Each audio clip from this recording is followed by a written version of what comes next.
नमस्कार सभी को, राधे राधे, जय श्री कृष्णा। फिर से हाजिर है साइकोलॉजी की एक और नई क्लास लेकर। टेस्ट सीरीज आपके लिए चलाई हुई है। 4 से 5 क्लास पहले भी लग चुकी है। अगर आपने वो क्लास नहीं देखी तो देख सकते हैं वो भी। तो देखिए, आज की क्लास का हमारा जो है पहला क्वेश्चन है, बच्चों के विकास के बारे में निम्नलिखित में से कौन सा कथन सही है। कौन सा कथन सही है? ऑप्शन हमारे पास है, विकास बहुआयामी और बहुदिशात्मक होता है, विकास वृद्धि का पर्याय है, विकास एक सरल और एकात्मक प्रक्रिया है, विकास किसी पैटर्न के अनियमित तौर पर प्रकट होता है। तो देखिए, विकास किसी पैटर्न के बिना अनियमित तौर पर प्रकट नहीं होता है, क्योंकि विकास के निश्चित नियम होते हैं। विकास सामान्य से विशिष्टता की ओर चलता है, सरल से जटिलता की ओर चलता है। तो विकास के क्या होते हैं? निश्चित नियम होते हैं। तो ये तो हो जाएगा गलत। विकास एक सरल और एकात्मक प्रक्रिया है। तो देखिए, विकास सरल और एकात्मक प्रक्रिया नहीं है। विकास कैसी प्रक्रिया है? विकास एक जटिल प्रक्रिया है। कब से कब तक चलती है? जन्म से लेकर मृत्यु तक चलती रहती है। तो विकास क्या हो गई? जटिल प्रक्रिया। तो ये भी गलत हो जाएगा। विकास वृद्धि का पर्याय है। बिल्कुल नहीं, विकास वृद्धि का पर्याय नहीं है। जबकि क्या होगा? वृद्धि जो है विकास का ही एक अंग है। विकास के जो है विभिन्न आयाम होते हैं। शारीरिक, यानी कि विकास के विभिन्न क्षेत्र है, मानसिक, संवेगात्मक और सामाजिक। तो वृद्धि किस में होती है? शरीर में होती है। तो जो वृद्धि है वो किसका अंग हो गया? विकास का। तो विकास जो है वृद्धि का पर्याय नहीं है, ये भी गलत। विकास बहुआयामी और बहुदिशात्मक होता है। जी हाँ, बिल्कुल सही आंसर रहेगा हमारा ए, क्योंकि विकास के जो है विभिन्न आयाम होते हैं, जैसे कि शारीरिक, मानसिक, संवेगात्मक, सामाजिक। और विकास जो है बहुत सारी दिशाओं में होता है। अभी बात की है विकास कैसे होता है, सामान्य से विशिष्टता की ओर, सरल से जटिलता की ओर। तो विकास की विभिन्न दिशाएं होती है। तो आंसर रहेगा ए। विकास का शीर्षगामी सिद्धांत विकास के डैश के बारे में बात करता है। कौन सा सिद्धांत? शीर्षगामी सिद्धांत। ऑप्शन में है व्यवस्थित क्रम, असतत स्वरूप, रेखीय स्वरूप, एकाधिक आयाम। तो देखिए, जो ये शीर्षगामी सिद्धांत है ये क्या कहता है कि बच्चे का जो विकास होता है वो किससे? सिर से शुरू होता है और पैरों की तरफ चलता है। सर से शुरू होकर पैरों की ओर चलता है। तो ये रहेगा, इसका क्या होता है? एक व्यवस्थित क्रम होता है। सबसे पहले जो बच्चा है अपने सिर पर कंट्रोल करता है, नियंत्रण पा लेता है। उसके बाद अपने धड़ पर नियंत्रण पाता है और बच्चा क्या? बैठना स्टार्ट कर जाता है। यानी कि वो बैठना सीख जाता है। उसके बाद अपने पैरों पर नियंत्रण पा लेता है और वो धीरे धीरे घुटनों के बल चलता है और फिर खड़ा होकर दौड़ना स्टार्ट करता है। तो विकास की क्या है? शीर्षगामी सिद्धांत क्या कहता है? विकास एक व्यवस्थित क्रम है। किस क्रम में? शीर्षगामी, यानी कि सर से लेकर पैरों की ओर। तो आंसर रहेगा ए। नेक्स्ट, डैश विकास के उस समय को संदर्भित करते हैं जब कोई व्यक्ति एक नया कौशल, कैसा कौशल? नया कौशल, नई क्षमताएं प्राप्त करने के लिए सबसे ज्यादा तैयार होता है और बाद में जीवन में इसके नुकसान की भरपाई करना मुश्किल होता है। तो ये कौन सी समय अवधि है? मनोमय विकास की दृष्टि, विकासात्मक प्रतिमान, विकासात्मक कार्य, संवेदनशील अवधि। तो देखिए, एक जो व्यक्ति है, जो बालक है, वो किस समय नए कौशल और क्षमताएं प्राप्त करने के लिए सबसे ज्यादा तैयार होता है? तो देखिए, ये अवधि है संवेदनशील अवधि। 0 से लेकर 6 वर्ष के बच्चे, कहीं पर आपको देखने को मिल जाएगा 2 से लेकर 6 वर्ष के बच्चे,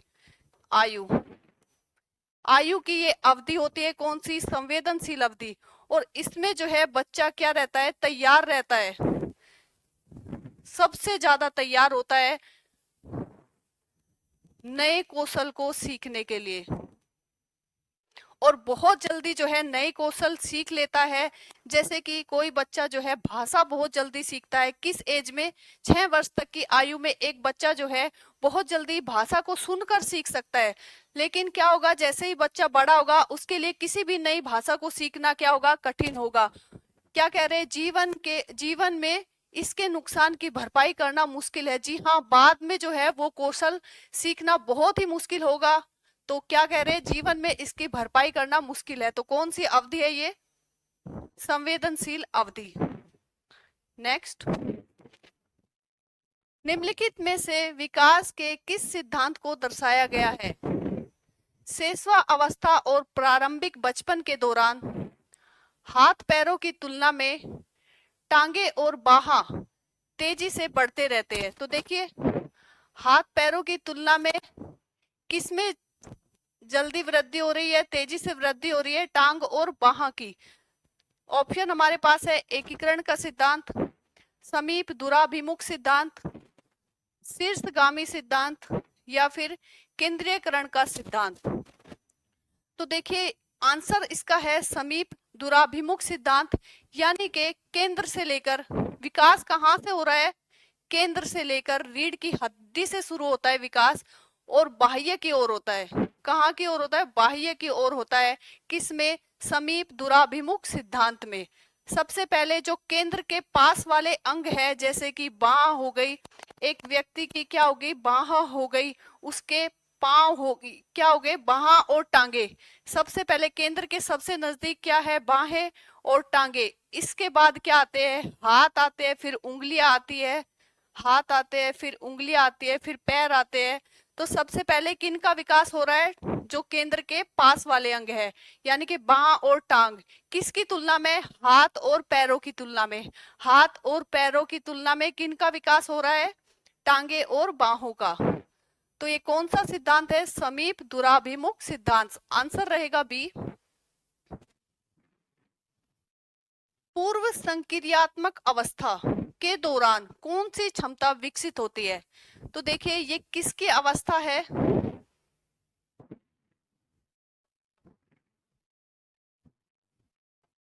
जीन पियाजे के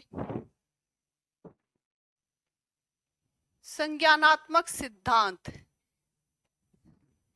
जीन पियाजे ने संज्ञानात्मक सिद्धांत दिया था। उसकी कितनी अवस्थाएं बताई थी? 4 अवस्थाएं इन्होंने बताई थी। 4 अवस्थाएं कौन सी? संवेदीय अवस्था, संवेदीय अवस्था पहली, दूसरी पूर्व संक्रियात्मक अवस्था, तीसरी थी स्थूल संक्रियात्मक अवस्था, और चौथी बताई थी इन्होंने औपचारिक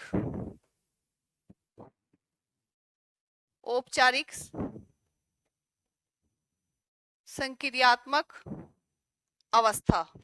तो यहाँ पर कौन सी अवस्था की बात हो रही है? पूर्व संक्रियात्मक अवस्था। यानी कि ये जो सेकंड नंबर की अवस्था है, पूर्व संक्रियात्मक अवस्था, इसके बारे में पूछा है। ये कब से कब तक होती है? 2 वर्ष से लेकर 7 वर्ष के बच्चों की ये अवस्था होती है। 2 वर्ष से 7 वर्ष तक। इस वर्ष का जो बच्चा होता है, इस आयु का जो बच्चा होता है, वो क्या होता है, उसमें सोचने समझने की क्षमता कम होती है अमूर्त चीजों के प्रति। लेकिन जब उसको हम कोई चित्र दिखा देते हैं, कोई चित्र, कोई प्रतीक दिखाते हैं, तो वो क्या करता है, सोच सकता है और अपने जो है विचार प्रकट कर सकता है। किसको दिखाकर? चित्र को दिखाकर, प्रतीक को दिखाकर। तो ये कौन सी अवस्था है, कौन सी क्षमता का इसमें विकास होता है? तो ये रहेगा प्रतीकात्मक सोच की क्षमता का इसमें क्या होता है, विकास होता है। तो आंसर रहेगा बी। विकास के सिद्धांत के अनुसार मस्तकाधोमुखी विकास का क्या अर्थ है? तो देखिए, मस्तकाधोमुखी एक सिद्धांत है विकास का, और इसका क्या अर्थ है ये पूछा है। ऑप्शन हमारे पास है, विकास शरीर के निचले हिस्से से सिर की ओर बढ़ता है, विकास सिर से पैरों की ओर होता है और पैरों की ओर बढ़ता है। विकास अंगों से शुरू होता है और अंदर की ओर बढ़ता है। विकास का कोई विशेष दिशा नहीं होती। तो देखिए विकास की दिशा होती है, विकास बहुदिशात्मक होता है, तो ये तो गलत हो जाएगा। अंगों से अंदर की ओर नहीं, अंदर से बाहर की ओर विकास होता है। विकास शरीर के निचले हिस्से से सिर की ओर होता है, तो नहीं, विकास सिर से लेकर पैर की ओर होता है। तो विकास सिर से पैरों की ओर होता है, बढ़ता है। तो आंसर रहेगा बी। वृद्धि और विकास के बीच में मुख्य अंतर क्या है? किसके बीच में? वृद्धि और विकास के बीच में। वृद्धि मात्रात्मक परिवर्तनों को संदर्भित करती है, जबकि विकास मात्रात्मक और गुणात्मक दोनों परिवर्तनों को शामिल करता है। वृद्धि केवल मानसिक विकास से संबंधित है। वृद्धि परिपक्वता पर रुक जाती है, विकास परिपक्वता पर रुक जाता है। वृद्धि और विकास पूर्णतः असंबंधित है। तो देखिए पूर्णतः असंबंधित है, ये जो कथन है गलत हो जाएगा, क्योंकि वृद्धि किसका भाग है? विकास का ही एक भाग है। विकास परिपक्वता पर रुक जाता है, तो ये भी गलत हो जाएगा। विकास जन्म से लेकर मृत्यु तक निरंतर चलता रहता है। विकास केवल वृद्धि केवल मानसिक विकास से संबंधित है। तो देखिए वृद्धि का संबंध किससे है? शारीरिक विकास से। तो मानसिक विकास से तो वृद्धि का संबंध है ही नहीं, तो ये हो जाएगा गलत। वृद्धि मात्रात्मक परिवर्तनों को संदर्भित करती है, बिल्कुल सही। वृद्धि किसको? मात्रात्मक परिवर्तनों को संदर्भित करती है। वृद्धि किस में होती है? शारीरिक विकास इसमें होता है, शरीर में होती है, शरीर में। और इसमें क्या होता है? शारीरिक विकास इसमें आता है। विकास के किस क्षेत्र में वृद्धि होती है? शारीरिक में, शारीरिक विकास में। तो विकास जो वृद्धि होती है इसको क्या किया जा सकता है? मापा जा सकता है। लंबाई को मापा जा सकता है, वजन को तोला जा सकता है। तो वृद्धि को मापा और तोला जा सकता है। वृद्धि शरीर में होती है और ये विकास के शारीरिक क्षेत्र से संबंधित होती है, जबकि विकास मात्रात्मक और गुणात्मक दोनों परिवर्तनों को शामिल करता है। जी हाँ, वृद्धि किसका भाग हो गया? विकास का। और वृद्धि किस में होती है? शरीर में। उसको मापा जा सकता है, तोला जा सकता है, तो ये तो हो गया मात्रात्मक। बाकी विकास के जो क्षेत्र है, आयाम है, वो हो जाएंगे मानसिक,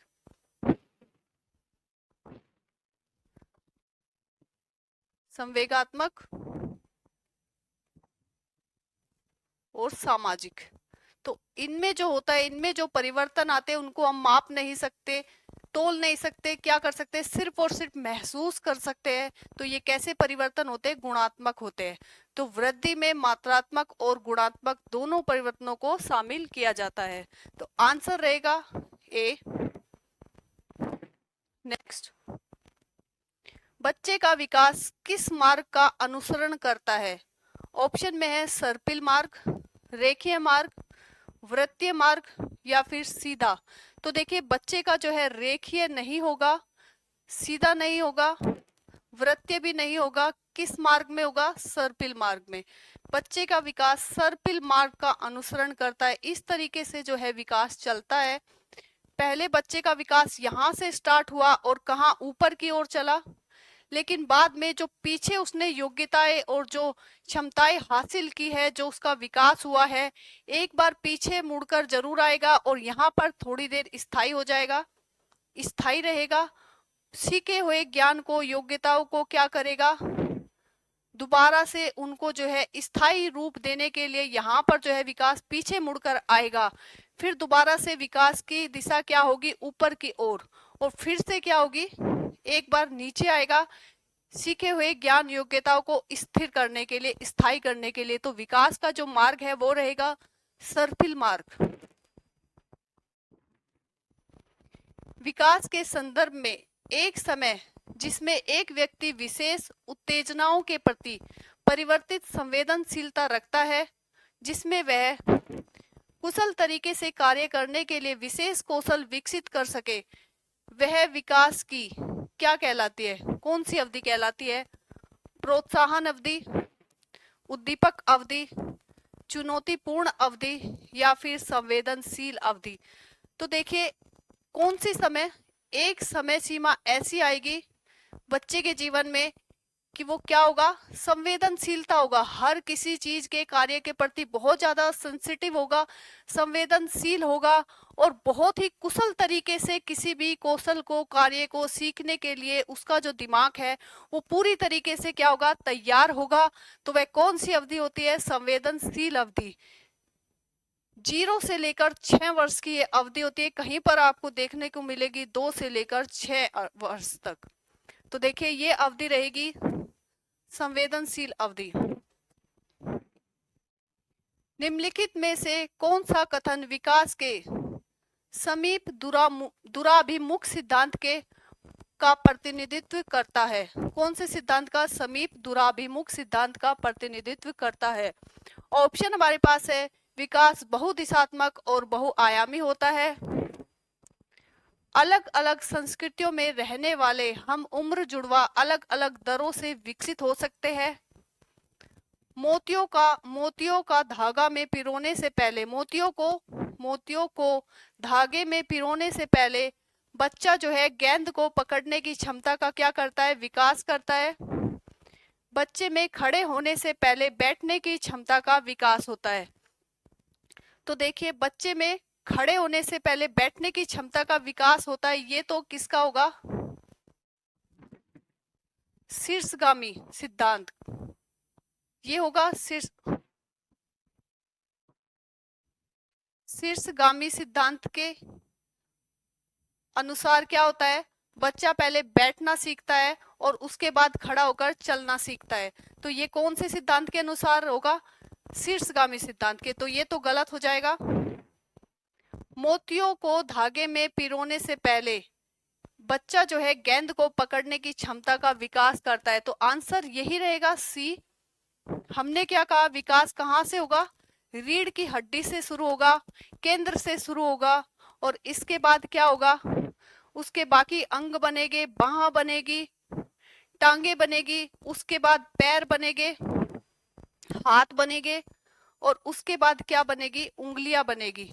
तो सबसे पहले तो बच्चा जो है पूरे हाथ से गेंद पकड़ने की क्षमता का विकास करेगा और उसके बाद मोतियों को धागे में पिरोना, इसके लिए क्या होगा, उंगलियों की, बाद में क्या होगा, उंगलियों का प्रयोग करना शुरू करेगा। तो ये कौन से सिद्धांत की बात कर रहा है, ये कर रहा है समीप दूराभिमुख सिद्धांत की बात। तो आंसर रहेगा इसमें सी। नेक्स्ट, समीपस्थ सिद्धांत कहता है कि शेषावस्था में, देखिए कौन से सिद्धांत की बात करेंगे, समीपस्थ सिद्धांत। समीपस्थ सिद्धांत केंद्र से लेकर बाहर की ओर विकास होता है। कैसे होता है, केंद्र से बाह्य की ओर विकास होता है। शरीर के सबसे पहले कौन से, केंद्र के पास वाले हिस्सों में विकास होगा, जो कि केंद्र के पास वाले जो हिस्से है वो होते बाह, फिर होते पैर, टांगे, इनमें सबसे ज्यादा विकास होता है जो केंद्र के पास वाले हिस्से होते हैं। इसके बाद हाथों का विकास होता है और पैरों का विकास होता है और उसके बाद उंगलियों का विकास होता है। उंगलियों का विकास होता है किसके अनुसार, समीपस्थ सिद्धांत के अनुसार। केंद्र के पास में जो अंग है शरीर के, उनमें ज्यादा विकास होगा, किनकी तुलना में, हाथों और पैरों की तुलना में। तो देखिए ऑप्शन में पहला ही जो ऑप्शन है ये सही रहेगा आंसर। अंग हाथों और पैरों की तुलना में तेजी से बढ़ते हैं। ये वाले अंग जो है पास वाले केंद्र के, हाथों और पैरों की तुलना में तेजी से बढ़ते हैं। तो आंसर रहेगा ए। ऐसे बच्चे जिन्होंने बहुत कम समय से गंभीर सामाजिक अभाव का अनुभव किया, आमतौर पर उनके विकास में देरी या बाधा उत्पन्न होती है और पुनर्वास के बावजूद विकास के कुछ क्षेत्रों में सुधार अधिगमित होने की संभावना है।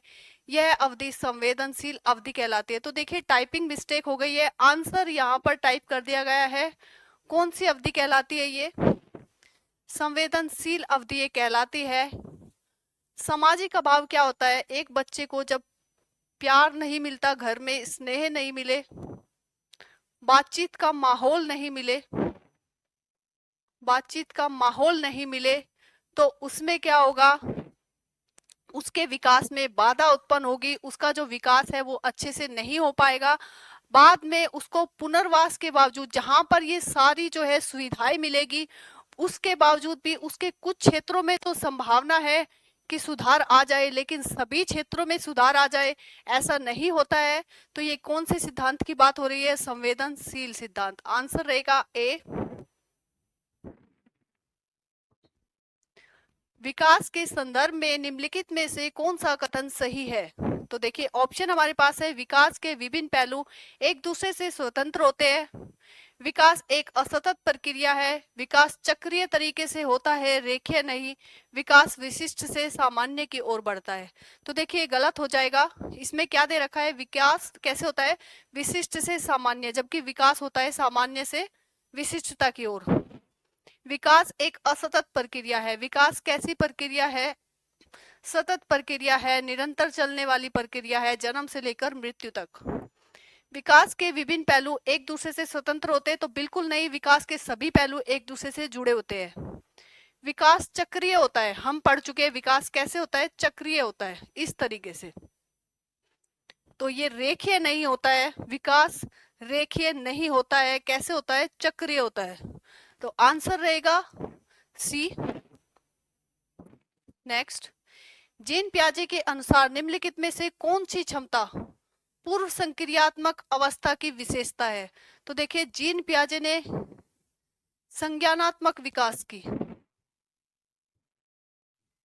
कितनी अवस्थाएं बताई थी? 4 अवस्थाएं इन्होंने जो है बताई थी। इसमें से पहली अवस्था है संवेदी अवस्था, दूसरी अवस्था है पूर्व संक्रियात्मक अवस्था, तीसरी अवस्था है स्थूल संक्रियात्मक अवस्था और चौथी अवस्था है औपचारिक संक्रियात्मक अवस्था। ये 4 अवस्थाएं जीन पियाजे ने बताई थी किसकी? संज्ञानात्मक विकास की। यहाँ पर बात हो रही है दूसरी अवस्था की। दूसरी अवस्था की ये कब से? 2 से लेकर 7 वर्ष के बालक की ये अवस्था है। इसमें बालक जो है किसी भी प्रतीक या चित्र, किसी भी प्रतीक या चित्र को देखकर अपने विचार जो है प्रकट कर सकता है, यानी कि उसमें अमूर्त चिंतन की जो ये अवस्था नहीं होती है। किसी भी इस अवस्था का जो बालक होता है वो अमूर्त चिंतन नहीं कर सकता है। कैसा कर सकता है? किसी प्रतीक को देखकर, किसी चित्र को देखकर।